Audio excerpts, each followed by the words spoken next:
ஒரு ஜீவன்தான் உன் பாடல்தான் ஓயாமல் இசைக்கின்றது.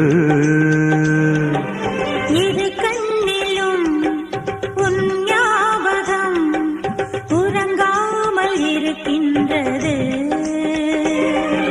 பாசங்களும் பந்தங்களும் பிரித்தாலும் பிரியாதது.